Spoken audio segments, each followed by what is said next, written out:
elegant brioche, Sunday breakfast coffee cake, and your own fresh raised doughnuts have in common. It's the French connection. It's coffee and today on the French Chef.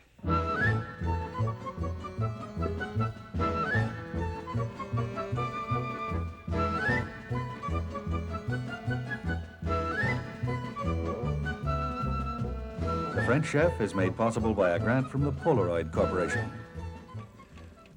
Welcome to the French Chef. I'm Julia Child, getting impeccably clean, as one almost always must do when coming into the kitchen. Well, maybe we're going to do doughs today, and maybe you have never done any yeast dough before. And if you haven't, don't get all upset about it and make a production. Just plunge right in, because all doughs are essentially very much alike, if it's bread dough, roll dough, croissant dough, or brioche dough, which we're going to do today. It all starts out with yeast. And for this, we want to have 1/3 cup of milk into which the yeast is to be dissolved, and the milk has to be tepid. And that means that you take this clean, washed finger, and you heat the milk and just take the chill off it. It's just tepid means it's just about blood warm, about 100 to 110. You can just use a regular clinical thermometer if you want to check. And then you want to have we have 1/3 cup of milk and 1 package of either active, dry active yeast or regular yeast, and 2 tablespoons full of sugar. And the 2 tablespoons of sugar start the yeast, activate it up.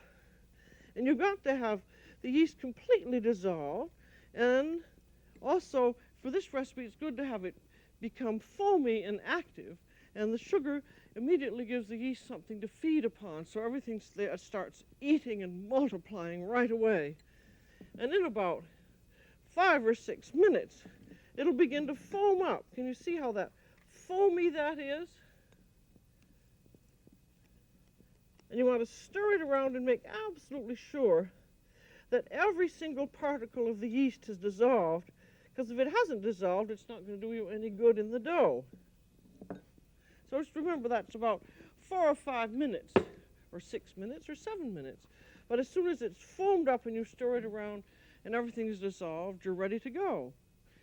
And this brioche dough is a very rich dough. It's one of the richest and most beautiful in the dough family. It has lots of eggs and lots of butter. And we've made brioche dough before in the conventional way, and this time I'm going to do it in an unconventional way.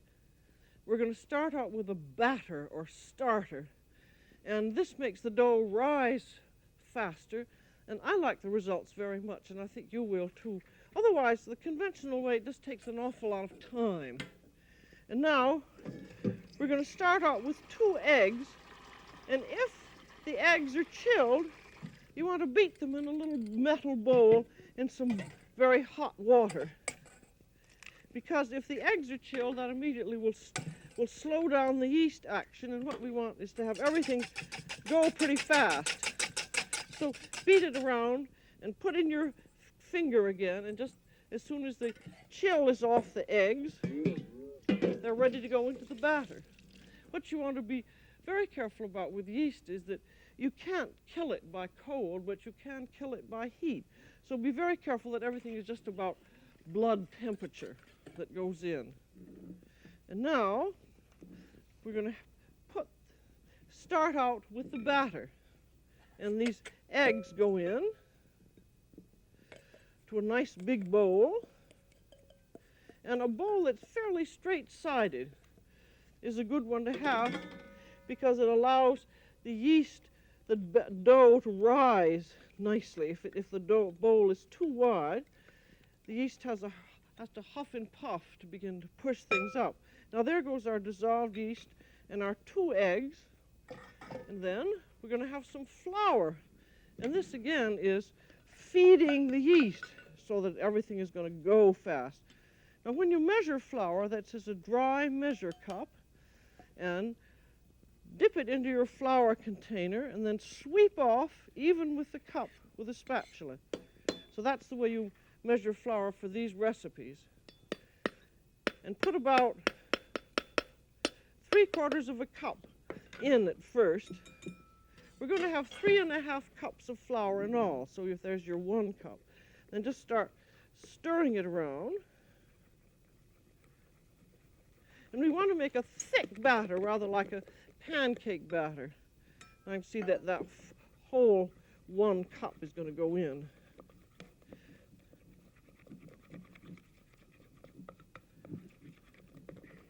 And just beat it around till it's nice and smooth.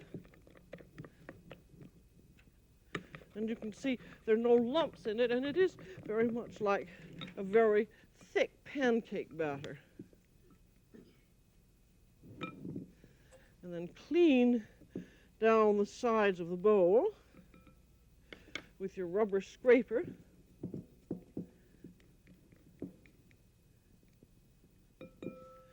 And then you want to cover it and let it rise.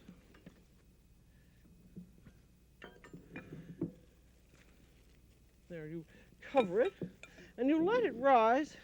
Can you see now how it is? It's bubbly. And as you stir it around, it begins to go down. And this will take about an hour and a half at around 75 degrees. And if the room is hotter, it will go a little bit faster. But the idea is here that the yeast has eaten all of the food in the flour, and it is now really ready to roar. So now we're going to turn this starter into a dough. And we want 2 more eggs. And again, if your eggs are chilled, beat them over hot water. And we want 1 teaspoon of salt. There was no salt in the batter starter because salt will retard yeast action. And now we want 2 sticks or 1/2 pound of tepid butter. And again, test it with that finger. It should be just tepid. That goes in. This is the unconventional part of putting the butter in right now. That all goes in. And then you have the rest of your flour. We have 1 cup in, so here goes 1 more, making 2, and 1 more, making 3 in all. As you notice, this flour is not sifted either before or after, because it doesn't need sifting for this kind of a dough. And then simply stir it around. I'm using a rubber spatula now, and then I'll use a wooden spoon. If you have a heavy-duty electric mixer, that's marvelous. And now just beat it. That's where your heavy-duty mixer comes in nicely. And just begin beating it until it's a little bit too hard to beat, and then it's going to be turned out onto your work surface. I'm going to knead it on a marble.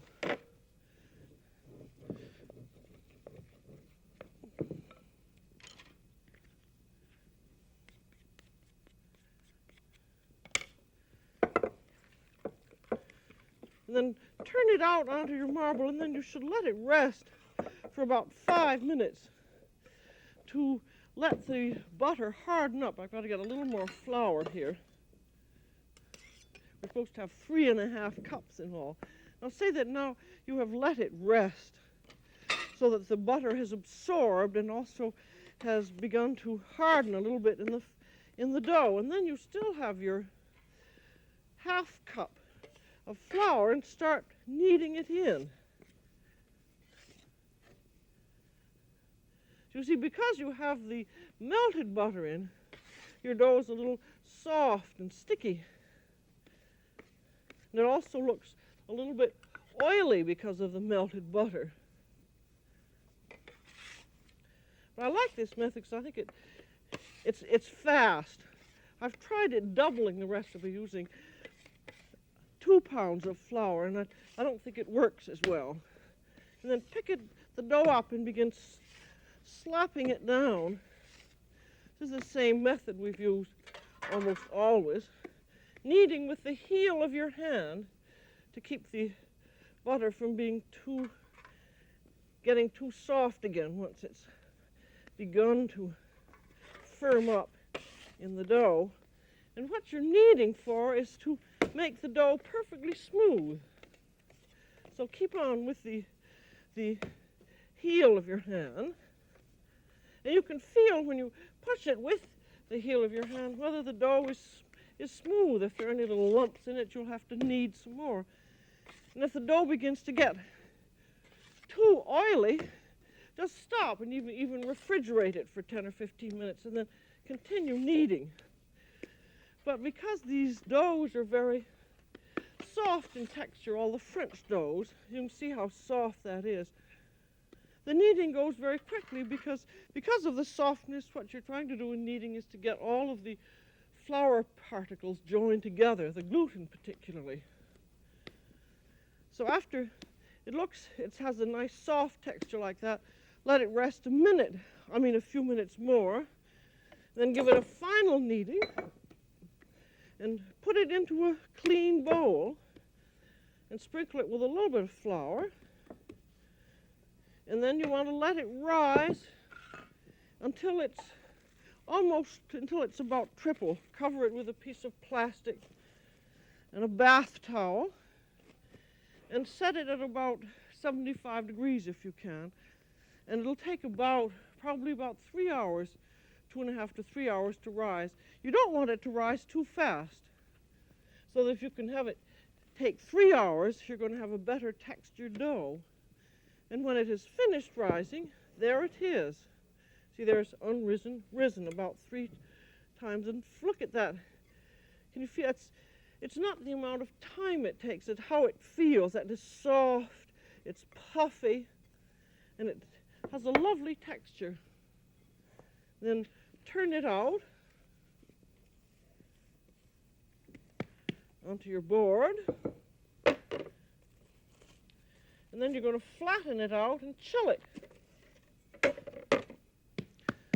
So and flour it very lightly. Being raised at room temperature always sweats a little bit. And fold it in 3. Pat it out again. These things that I have are called Healy flappers, made by a friend of mine. They're just made out of aluminum, but they're very good to turn things over with. And now we want to chill it. So you want to put it on a board, on some waxed paper, and then cover it with something, and then put a weight on. If you don't have any regular weights, you can use something like some canned tomatoes. And then you want to refrigerate it. And the reason you want to refrigerate it is that you can't form it while it's soft and buttery like this. You have to chill it. Then as soon as it's chilled, you can roll it out or do whatever you want with it. So this is going into the fridge.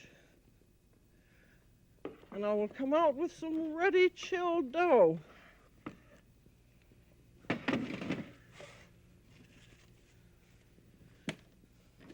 And it should really chill for just about an hour. Now here's chilled dough. This is just a half quantity of it. But you see now that's nice and hard and cold. And as with almost all doughs, as long as it's cold, it's easy to work with. Now this is called brioche dough, and this is pâte à brioche fine. And it makes this beautiful, enormous brioche, or small brioches.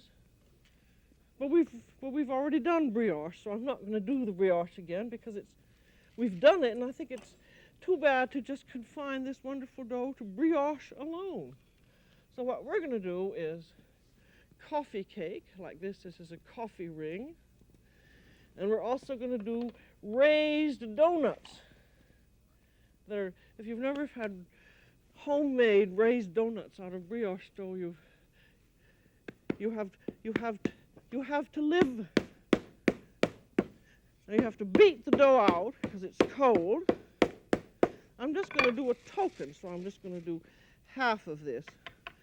And you can, and we're going to do donuts, and you can make donuts out of ordinary brioche dough, but I think they're much better if you sweeten them and spice them a little bit. So, do you remember when we put the melted butter in back there when we were turning the batter into a dough? At that time, add half a cup of sugar and a teaspoon of mace or cinnamon. And that gives just the right flavoring, I think. Now roll it out about 1/4 of an inch thick, and then there's a donut cutter. I find this a little bit small, I must say. Makes a small donut, but you can use a regular cookie cutter and then a little cutter in the center, and I think that makes a bigger and better donut. And it's really, it's just as easy and fast to do. And now these are to rise because they're raised donuts. So just put them on wax paper, and I'll always cook the holes also. And let them rise again. This will take about 1.5 hours. And I always raise them under a glass dome so I can see what's happening. And there they are, beautifully puffed. As you can see, just by feeling them, they're puffed and perfectly beautiful. So they're ready to cook. If they're puffed and you aren't ready to cook them, you can always refrigerate them for a little while. Then take a spatula, and we have clean, fresh oil. I like peanut oil the best, at 380 degrees. And you can fry about 5 or 6 at a time. I like doing them in an electric skillet because you have a temperature control. Oh. And there go some of the holes. And these take about 5 minutes to do. And that spatula is oiled. I'm going to go and we're going to go now and do, while they're freezing, we're going to do the coffee ring. I mean, while they're freezing, while the donuts are frying.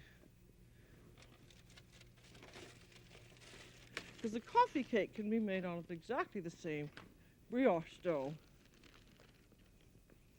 And here I have it. It's rolled out. That's about 18 inches long and about 8 inches wide. And of course you can make a coffee cake out of, this is what we're going to make. And you can make it out of a hot roll mix, or you can make it out of one of these ready-made doughs, the kind that you get in the dairy counter. And just treat it like dough. It unrolls like this. And you can just paste it together and roll it. Paste it together and roll it together. I'm just showing you this so that you realize that how easy these things are to make. And then you just will roll it out, and you probably would need 1.5 boxes for that. I shan't do that. But the nice thing about these doughs is that you can cook them right away. In other words, when you're buying one of these ready mixed doughs, no matter what they say it's for, just remember it's dough, and you can really do with it whatever you like. So this has just been rolled out the way I did the other thing and chilled. Now I'm going to go back to the donuts and see how they're doing. I don't want to leave them too long. But look how beautifully they've puffed up there and browned nicely.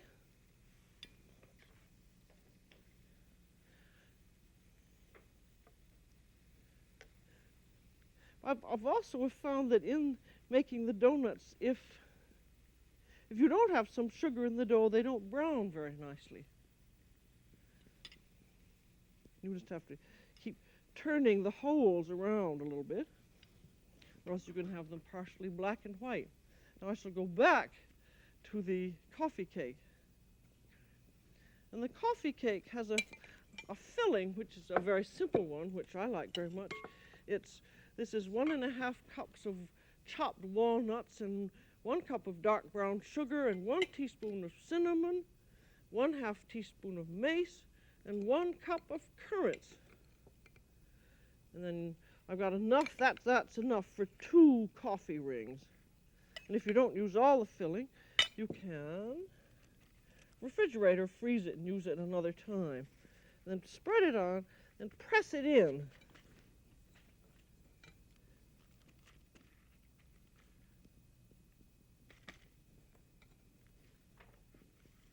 Now I have this on wax paper because, as you'll see, it's easy.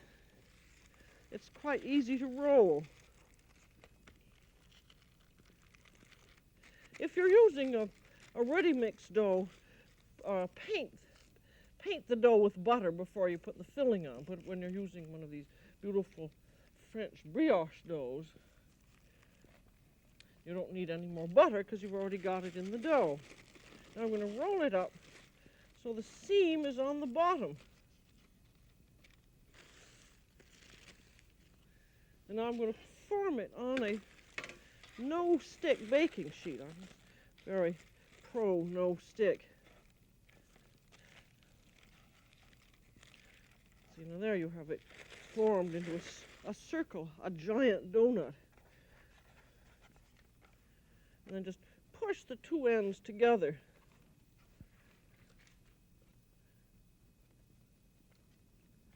Just form it neatly, press them together. I don't think they need to be sealed. Now I better go back and look at those donuts. Yep. They are done. Now we have black and white holes, which is nice. Or brown and white, I should say. And that, see though, to fry a donut just takes really about 4 or 5 minutes. And it's essential that you have fresh, good oil. Because if you don't, you're just going to have a greasy spoon kind of donut. And this one, when you taste these, they have a lightly crisp exterior, very softly crisp, and then the interior with that subtle flavoring.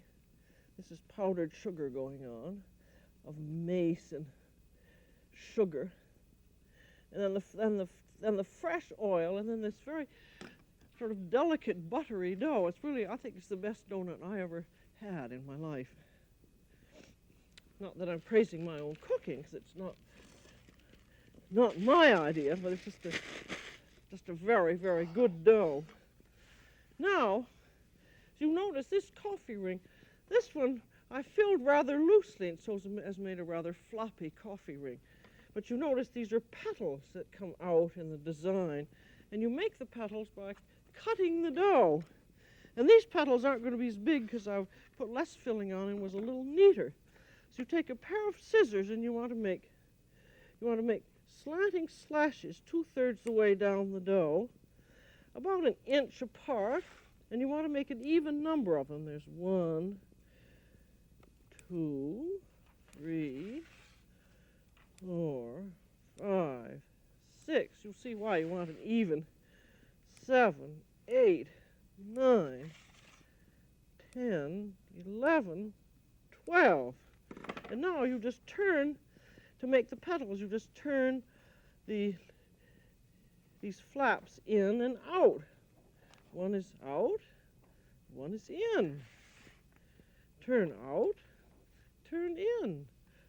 Turn out, turn in. This is a yoga coffee cake. Turn in, turn out, turn in. Well, no, there was 1 leaf too many there. But you can always fix it up by, say, putting a little more of your mixture on. That looks odd at this point, but it's going to it has to rise. And I like to cover it with a bowl. Is that going to come off? And here it is, risen. And again, this is about an hour and a half, and look at the difference. See, that's puffy and soft. And before you bake it, just before you bake it, you want to paint it with egg glaze. That's 1 egg beaten with 1 teaspoon of water. And this gives a nice brown color. And again, it's not the amount of time it takes to rise, it's how it looks when it's risen. It's puffy and it's soft and swollen, and it just looks risen. And if you don't let it rise long enough, you're not going to have a nice, tender, delicious, lovely coffee cake. And then this should be immediately baked in the middle level of a 375 oven. About, 25, 35 minutes. It's going to puff more and brown, so it's going to look like this.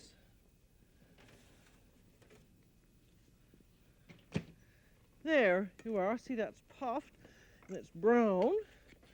And if you're going to eat it cold, put it onto a cake rack. And if you're going to eat it hot, you can just put it right onto your platter. And that's a really excellent coffee cake. I think you can make a good one with a ready-mix dough, but when you have a coffee cake made out of your real own homemade buttery brioche dough, it's really something.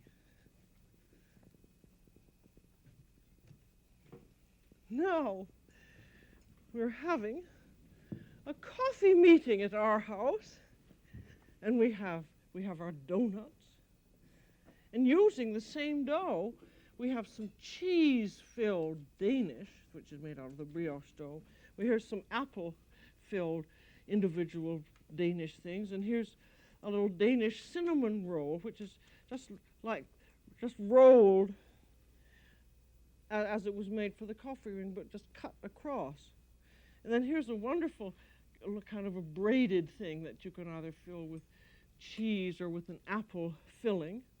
And then we have our little French brioches here, and here's another group, so that you can just do all kinds of things once you have the dough. And there are all kinds of good books on baking and so forth, which describe various ways of forming things. The only thing is, have the dough. And then they'll always want to have the meeting at your house when it's coffee and your brand of coffee cake and dreamy donuts. The other day, somebody said to me, are these donuts French? And I said, no, the donuts aren't French, but the dough is. So that's all for today on The French Chef. This is Julia Child. Bon appétit.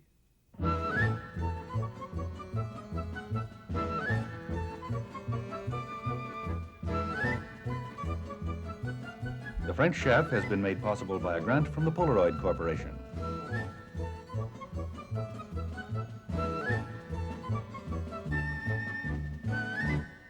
Julia Child is co-author of Mastering the Art of French Cooking, Volumes 1 and 2.